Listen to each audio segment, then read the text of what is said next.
ya, maka ketika itu ada kewajiban untuk mandi besar, walaupun tidak ada air mani yang keluar sama sekali. Hal ini berdasarkan hadis Nabi Muhammad sallallahu alaihi wasallam yang diriwayatkan dari sahabat Abu Hurairah radhiyallahu taala anhu,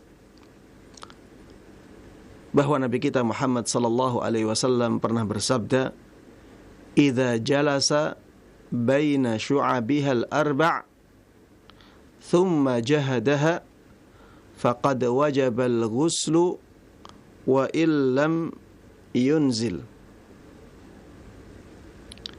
Apabila seorang laki-laki duduk di antara 4 anggota badan perempuan,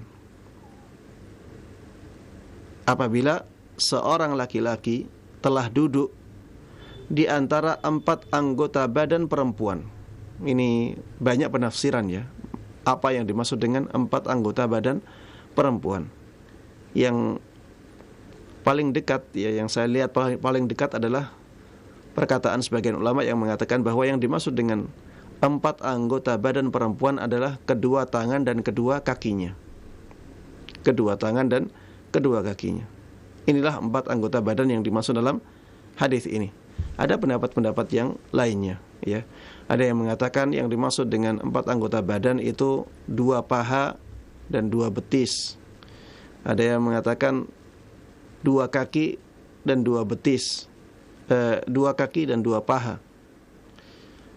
Tapi yang Anda lihat lebih pas untuk hadis ini adalah penafsiran sebagian ulama yang mengatakan bahwa yang dimaksud dengan 4 anggota badan perempuan di sini adalah 2 tangan dan 2 laki-laki. Baik. Nabi kita Muhammad sallallahu alaihi wasallam pernah bersabda, apabila seorang laki-laki duduk di antara 4 anggota badan perempuan, thumma jahadaha, kemudian dia berusaha keras terhadapnya, maksudnya adalah menjimaknya, faqad wajabal ghuslu, maka telah ada kewajiban untuk mandi, maka mandi menjadi wajib. Wa illam yunzil, walaupun orang tersebut tidak mengeluarkan air mani. Ini menunjukkan bahwa bertemunya 2 khitan dan sudah sampai masuk ke dalam itu menjadikan seseorang wajib untuk mandi.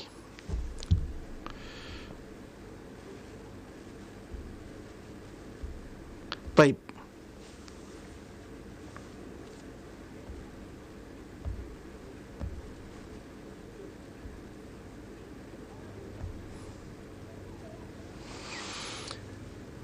Ada sebagian kasus ya, sebagian orang yang sering mengalami keluarnya mani setelah mandi.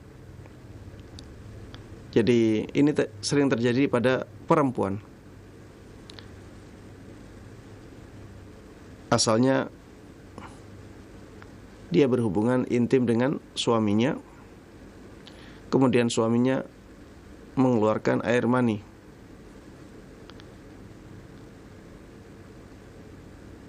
Setelah itu istrinya mandi junub.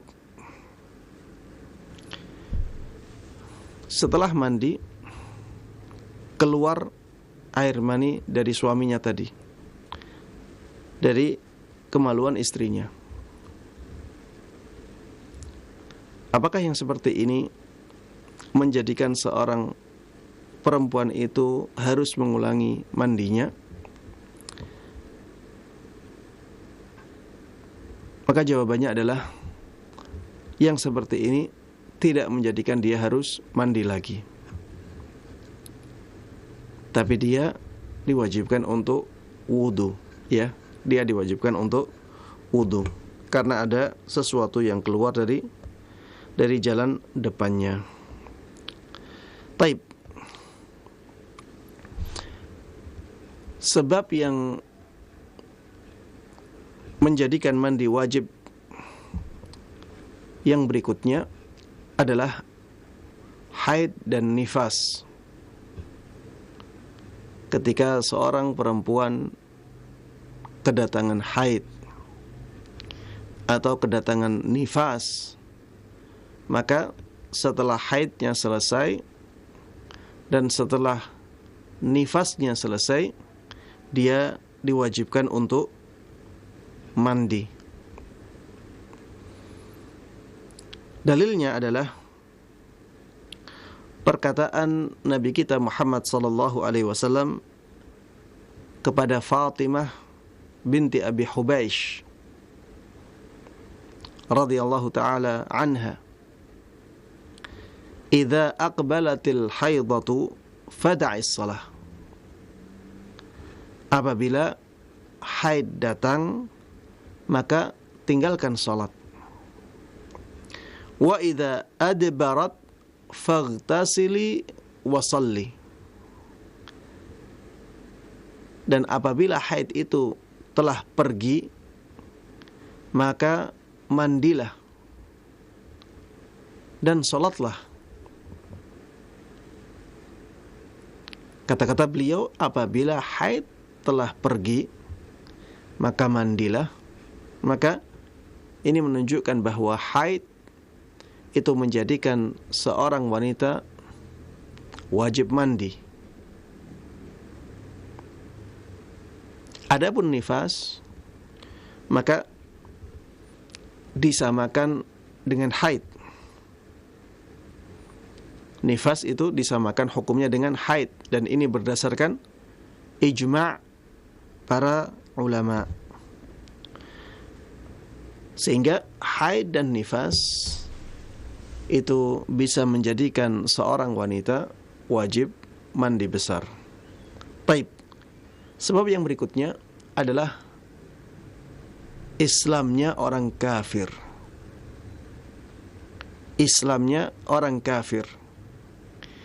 Ini menjadikan dia wajib mandi. Ini menjadikan dia wajib mandi besar. Apa dalilnya?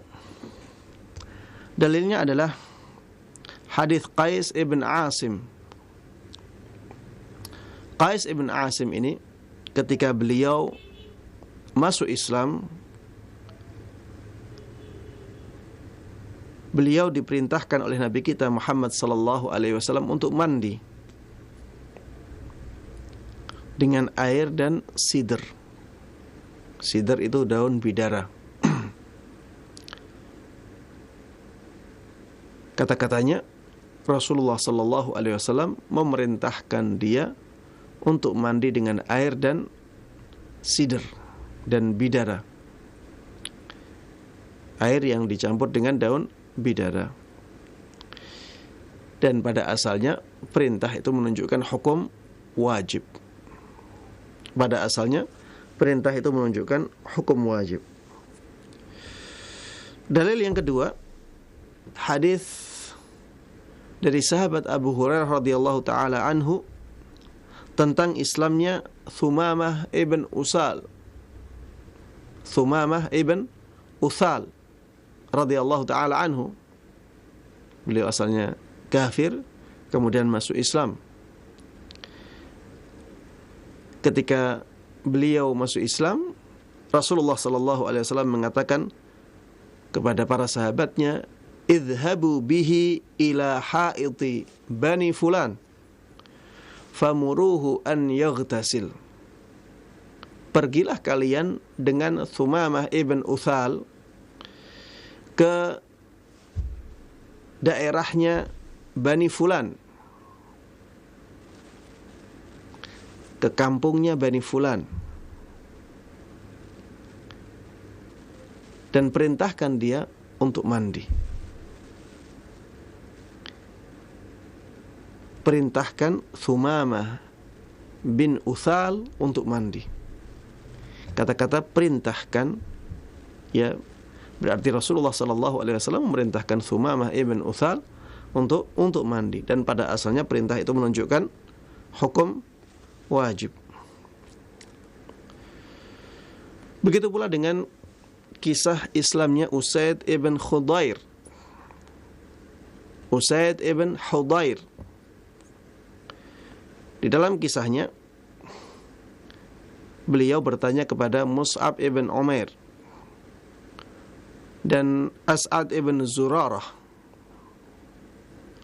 Pertanyaannya, kaifa tasna'una idza aradtum an tadkhulu fi hadha ad-din? Apa yang kalian lakukan ketika kalian ingin masuk ke dalam agama Islam ini? Faqala, maka keduanya mengatakan, maksudnya Mus'ab ibn Umair dan As'ad ibn Zurarah radhiyallahu taala anhuma, mereka berdua mengatakan, taghtasil fatatahhar wa tutahhir thawbaik thumma tashhad syahadat al-haq thumma tusalli. Mandi, kemudian bersuci, kemudian sucikan dua bajumu, kemudian setelah itu bersyahadat dengan syahadat yang dengan persaksian kepada yang hak, kemudian salatlah. Intinya di sini ada kata-kata taghtasil. Caranya ya dengan mandi. Ini menunjukkan bahwa mandi termasuk di antara sebab ini menunjukkan bahwa masuknya seseorang ke dalam Islam termasuk di antara sebab wajibnya mandi besar. Walaupun permasalahan ini, ya, wajibnya mandi untuk orang yang masuk Islam, ya, ini masalah yang diperselisihkan oleh para ulama. Ada yang mengatakan itu tidak sampai pada derajat wajib, itu hanya sunnah saja. Ada yang mengatakan tidak ada kewajiban sama sekali untuk mandi besar. Namun wallahu ta'ala alam, pendapat yang lebih kuat dalam masalah ini adalah pendapat yang mengatakan wajibnya mandi besar bagi orang yang masuk Islam karena adanya hadis-hadis yang menjelaskan tentang wajibnya mandi besar bagi mereka. Taib. Sebab yang berikutnya yang menjadikan seseorang wajib mandi adalah kematian. Makanya orang yang meninggal itu wajib dimandikan. Orang yang meninggal itu wajib dimandikan. Namun di sini karena mayit tidak bisa melakukan apa-apa, maka perintahnya kepada orang-orang yang masih hidup. Orang-orang yang masih hidup diperintahkan untuk memandikan mayit.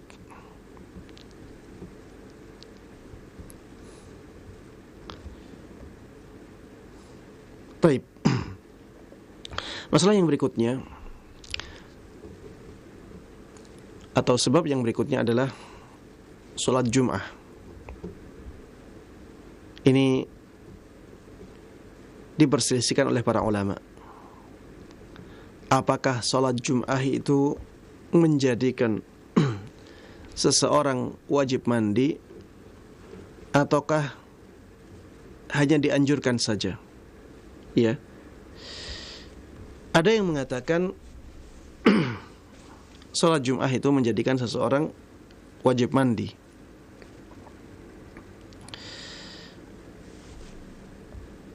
Dalil dalam masalah ini sangat banyak.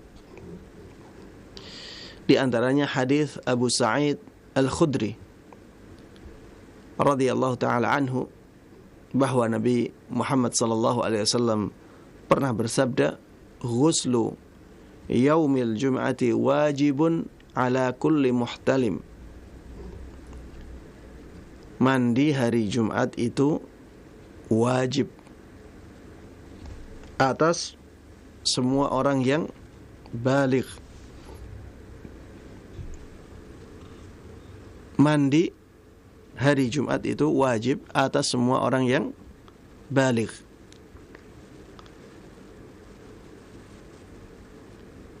Di sini Rasulullah sallallahu alaihi wasallam dengan tegas mengatakan wajib. Maka hukumnya mandi di hari Jumat itu wajib. Dalil yang kedua, hadis dari sahabat Ibnu Umar radhiyallahu taala anhuma, bahwa Nabi kita Muhammad sallallahu alaihi wasallam pernah bersabda, "Man jaa'a minkum ilal jum'ah falyaghtasil." Barang siapa di antara kalian datang ke salat Jum'ah, maka mandilah.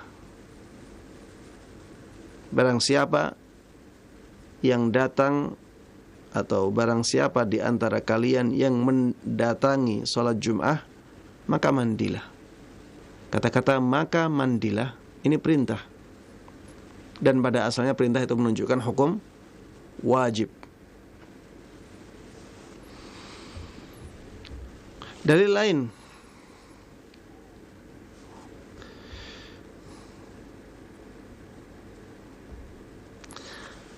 hadis dari Hafsah radhiyallahu taala anha, bahwa Nabi kita Muhammad sallallahu alaihi wasallam pernah bersabda, "Ala kulli muhtalimin rawahul jum'ah." Diwajibkan atas semua orang yang baligh untuk mendatangi salat Jum'ah. Wa ala kulli man rahal jum'ata ay yaghtasil. Dan diwajibkan untuk setiap orang yang pergi ke salat Jum'ah untuk mandi besar. Dalil lain dari sahabat Ibnu Umar radhiyallahu taala anhuma, umirna bil ightisali yaumal jum'ah. Kami diperintahkan untuk mandi, maksudnya mandi besar di hari Jumat, ya. Hadis-hadis yang sangat banyak ini semuanya menunjukkan wajibnya mandi besar di hari Jum'ah untuk salat Jum'ah. Taib. Namun mayoritas ulama mengatakan bahwa mandi untuk salat Jum'ah itu tidak wajib. Mayoritas ulama mengatakan demikian.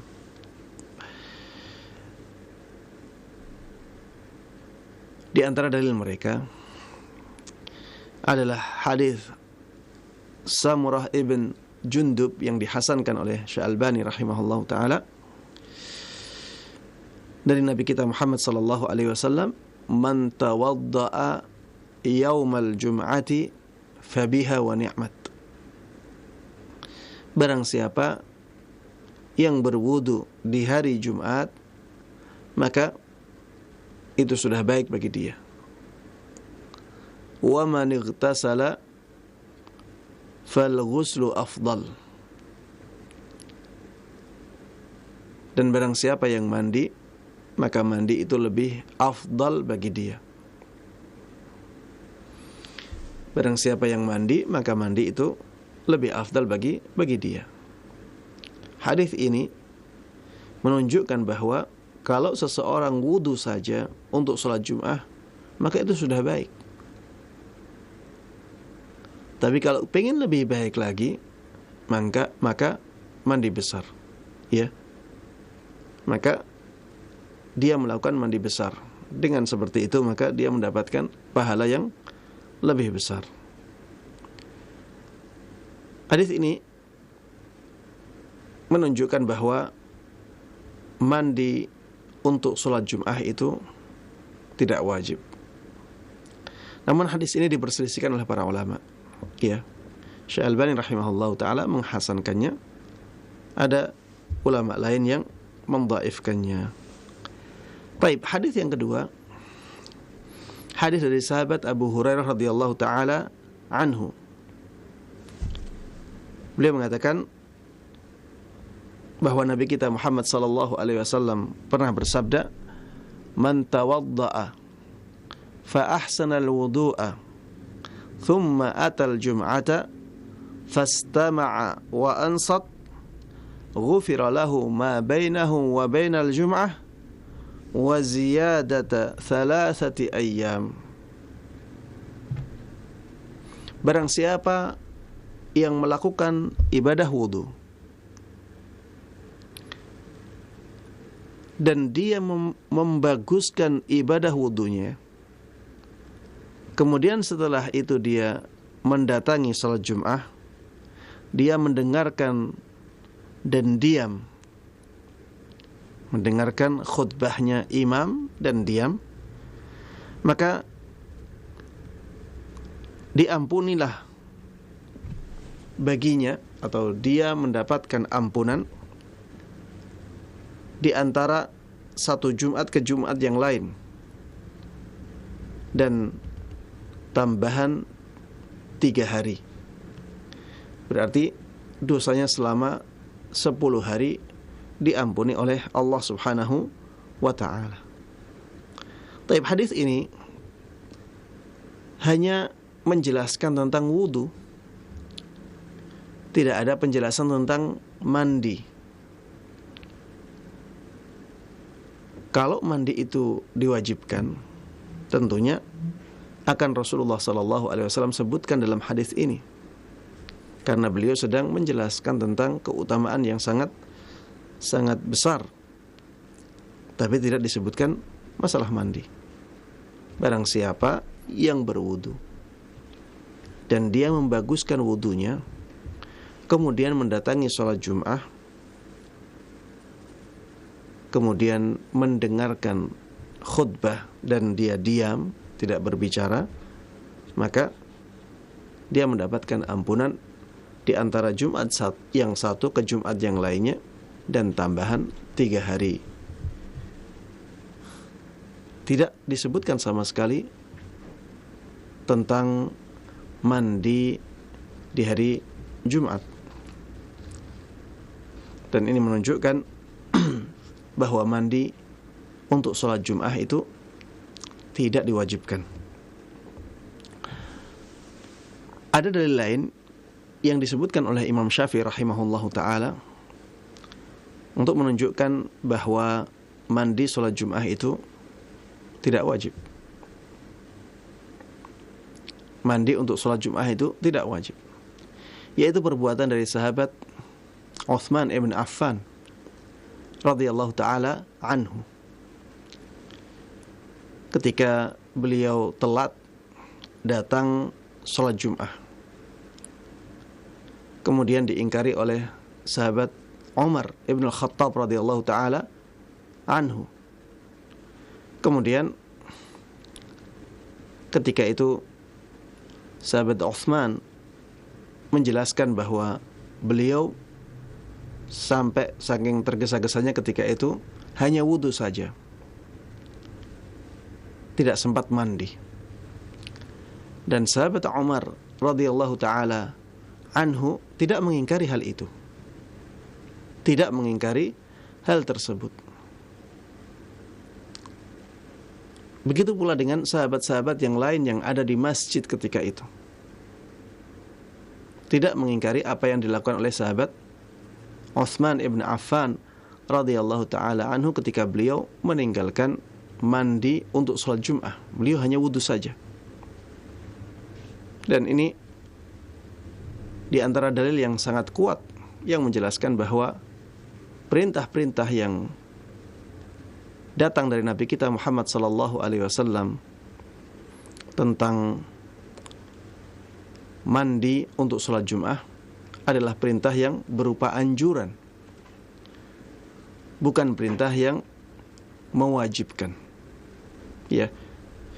Wallahu ta'ala alam, ana pribadi lebih condong ke pendapat yang kedua, pendapat yang dipilih oleh mayoritas ulama, ya, di antara mereka Imam Syafi'i rahimahullahu ta'ala. Sehingga dalil-dalil yang menunjukkan perintah untuk mandi untuk sholat Jum'ah, maka kita bawa kepada dalil yang menganjurkan saja, tidak sampai pada derajat mewajibkan. Mungkin ada yang bertanya, Ustaz, hadisnya sudah sangat tegas mengatakan wajibun ala kulli muhtalim, mandi hari Jumat itu diwajibkan. Ada kata-kata diwajibkan untuk setiap orang yang sudah balik. Maka Imam Syafi'i rahimahullahu ta'ala ketika menjawab hadis ini, beliau mengatakan yang dimaksud dengan wajib di situ adalah wajibun fil akhlaq. Yang dimaksud dengan wajib di situ adalah wajib dalam akhlak. Karena ketika seseorang berkumpul dengan banyak orang,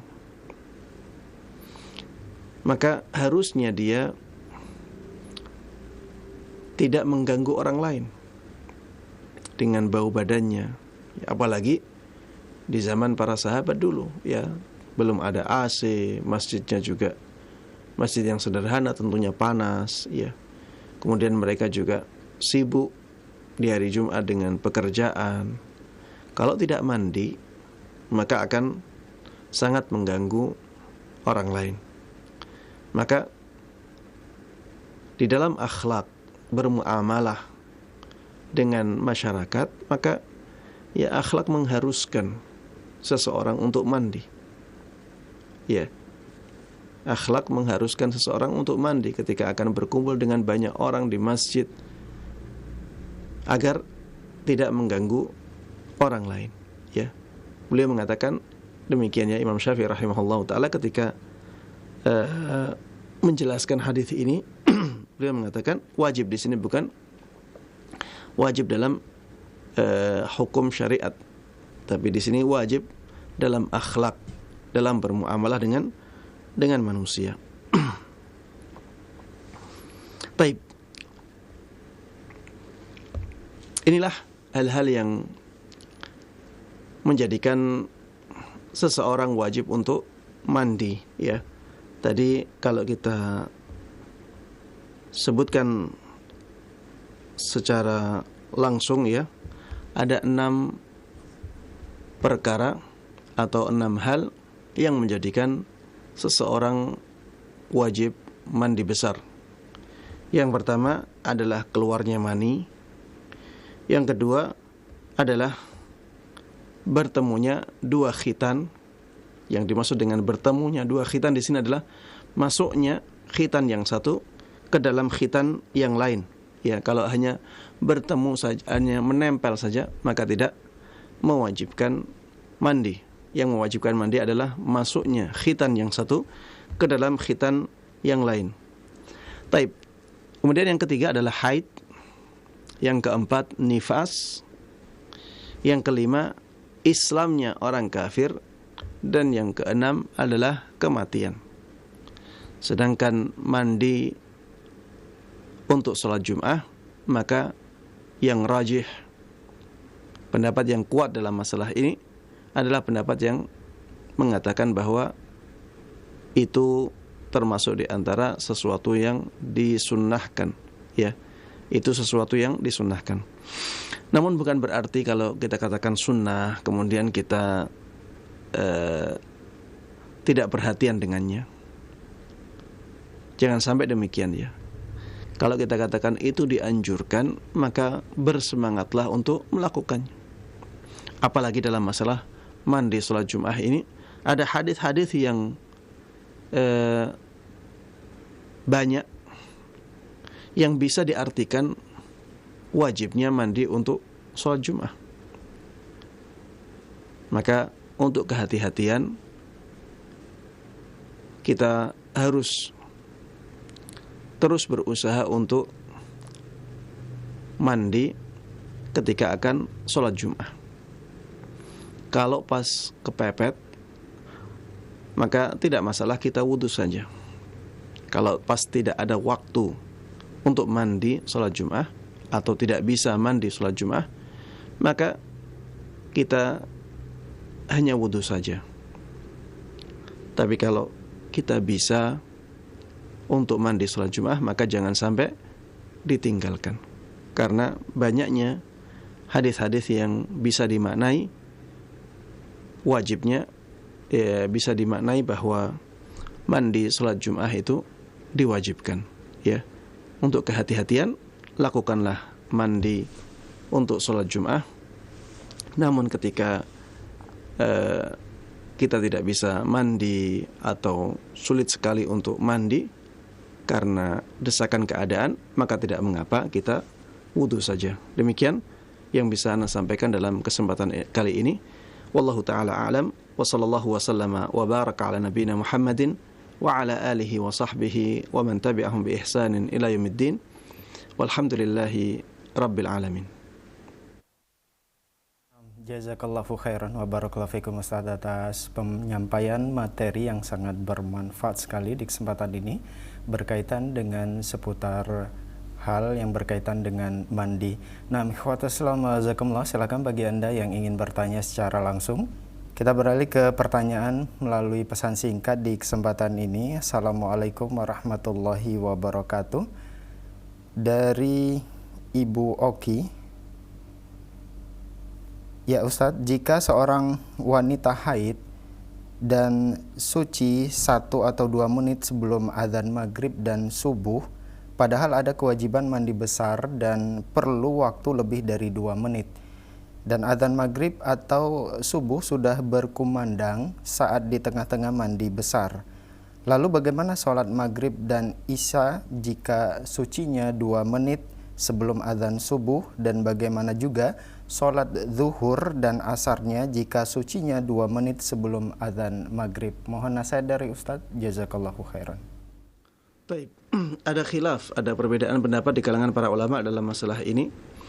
Namun ana lebih condong ke pendapat yang mengatakan tidak ada kewajiban bagi dia untuk sholat zuhur dan sholat asar. Tidak ada kewajiban bagi dia untuk sholat zuhur dan sholat asar, begitu pula untuk sholat isya dan sholat maghrib. Kenapa? Karena walaupun dia sucinya sebelum maghrib, tapi dia tidak mungkin untuk bisa sholat. Ya, waktunya sudah tidak cukup lagi untuk sholat zuhur dan sholat asar, untuk sholat maghrib dan sholat isya. Apalagi dia harus mandi. Ya, tidak mungkin dalam 2 menit dia bisa selesai mandi. Mandi saja tidak bisa. Ya, dia selesaikan dalam 2 menit. Apalagi ya sholat zuhur dan sholat asarnya. Kalau dia sucinya 2 menit sebelum subuh, apalagi sholat maghrib dan sholat isya-nya. Karena Allah subhanahu wa ta'ala tidak membebani seseorang di luar kemampuannya. Dan ketika seseorang suci 2 menit sebelum maghrib, dia tidak mampu untuk bisa sholat zuhur dan asar atau sholat asar saja di dalam waktunya. Dia tidak punya kemampuan itu. Dan tidak mungkin Allah mewajibkan sesuatu di luar kemampuan hambanya. Maka dia tidak punya kewajiban untuk sholat asar atau sebagaimana dikatakan oleh jumhur ulama, sholat zuhur dan sholat asarnya. Tidak ada kewajiban bagi dia untuk sholat. Yang diwajibkan adalah sholat di waktu yang berikutnya, yaitu sholat maghrib, ya, sholat isya dan seterusnya. Wallahu ta'ala a'lam. Nah, jazakallahu khairan wa barakallahu fikum Ustaz atas jawaban yang disampaikan. Semoga bermanfaat untuk penanya, yaitu Ibu Oki. Nah, ikhwatal Islam azakumullah, masih kami buka kesempatan bagi Anda yang ingin bertanya secara langsung. Assalamualaikum. Assalamualaikum warahmatullahi wabarakatuh. Mohon maaf Bapak, dikecilkan terlebih dahulu volume televisi atau radionya. Assalamualaikum Ustaz. Waalaikumsalam warahmatullahi wabarakatuh. Dengan Bapak siapa, di mana? Ana dari hamba Allah di perjalanan Ustaz. Silakan Pak. Ana mau bertanya Ustaz, Ana kan bekerja di perusahaan Ustaz. Kalau hari Jumat, Ana niatnya mandi sebelum berangkat, misalnya jam 6 pagi atau jam setengah 6 gitu Ana mandi. Apakah itu termasuk dalam syariat seperti ini Ustaz, bahwa termasuk dalam apa yang diberikan keampunan tadi Ustaz? Itu saja Ustaz. Baik. Terima kasih. Assalamualaikum warahmatullahi wabarakatuh. Waalaikumsalam warahmatullahi wabarakatuh. Tafadhol Ustaz.